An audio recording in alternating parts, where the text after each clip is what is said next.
এ বিষয়ে বিস্তারিত জানাতে এবার দিনাজপুর থেকে সরাসরি যুক্ত আছেন সহকর্মী সুলতান মাহমুদ। সুলতান, দিনাজপুরে কয়টি উপজেলায় প্রথম ধাপের ভোট হচ্ছে, আর আজই তো সময় শেষ হয়ে যাচ্ছে, বিএনপির সমর্থকরা মনোনয়নপত্র জমা দিতে পারেন কি না এ বিষয়ে আপনি কিছু জানতে পেরেছেন কি?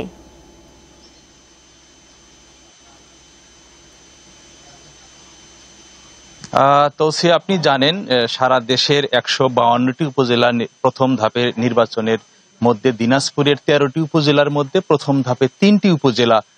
এই প্রথম ধাপে ৩টি উপজেলা কিন্তু প্রথম ধাপে নির্বাচনে অংশগ্রহণ করছে। অর্থাৎ দিনাজপুর জেলার বিরামপুর, হাকিমপুর এবং ঘোড়াঘাট এই ৩টি উপজেলায় কিন্তু আজকে মনোনয়ন দাখিলের শেষ দিন। আমরা দেখেছি এ পর্যন্ত দিনাজপুরের এই ৩টি উপজেলাতে প্রায় ২ জন করে ইতিমধ্যে কিন্তু চেয়ারম্যান প্রার্থী, অর্থাৎ ঘোড়াঘাটে ২ জন চেয়ারম্যান পদপ্রার্থী, হাকিমপুরে ২ জন চেয়ারম্যান পদপ্রার্থী এবং বিরামপুরেও কিন্তু ২ জন করে চেয়ারম্যান পদপ্রার্থী ইতিমধ্যেই মনোনয়নপত্র অনলাইনের মাধ্যমে জমা দিয়েছে এবং পাশাপাশি ভাইস চেয়ারম্যান এবং ভাইস মহিলা যে সংরক্ষিত চেয়ারম্যান রয়েছে তারাও কিন্তু ইতিমধ্যে ৫ জন ৭ জন করে ইতিমধ্যে জমা দিয়েছেন। আমি কিছুক্ষণ আগেও জেলা নির্বাচন কর্মকর্তার সাথে কথা বলেছিলাম, তিনি বলেছেন প্রতিটি উপজেলা নির্বাচনে প্রায় চেয়ারম্যান প্রার্থী হিসাবে ৪ থেকে ৫ জন অথবা ৭ জন পর্যন্ত কিন্তু ড্রাফট করেছে, তারা কিন্তু মনোনয়নপত্র জমা দিবেন। আরেকটি কথা বলেছেন যে বিএনপির যে সমর্থকেরা আমরা দেখেছি যে আসলে তাদের মধ্যে কিন্তু নির্বাচনের যে কোনো রকমের যে কর্মচাঞ্চলতা সেটা কিন্তু একেবারেই লক্ষ্য করা যায়নি, কারণ যেহেতু আপনি জানেন যে দলীয় সিদ্ধান্ত উপেক্ষা করে তৃণমূল যে বিএনপিরা আছে তারা কিন্তু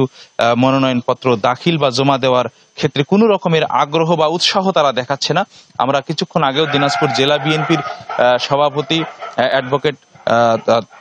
মোফাজ্জল হোসেন দুলালের সাথেও কথা বলেছিলাম, তিনি জানিয়েছে যে যেহেতু দলীয়ভাবে সিদ্ধান্ত হয়েছে যে বিএনপি কোনোভাবেই এই নির্বাচনে বা এই সরকারের অধীনে নির্বাচনে যাবে না, সেহেতু তারা অটল রয়েছে এবং তৃণমূল থেকে কোনো পর্যন্ত কিন্তু বিএনপির সমর্থক বা বিএনপির দলীয় পদধারী কোনো নেতাকর্মীরা রয়েছে যারা এখন পর্যন্ত তারা এই উপজেলা নির্বাচনে আগ্রহ দেখাননি এবং তারা কোনো রকমের মনোনয়নপত্র দাখিল করেনি। তবে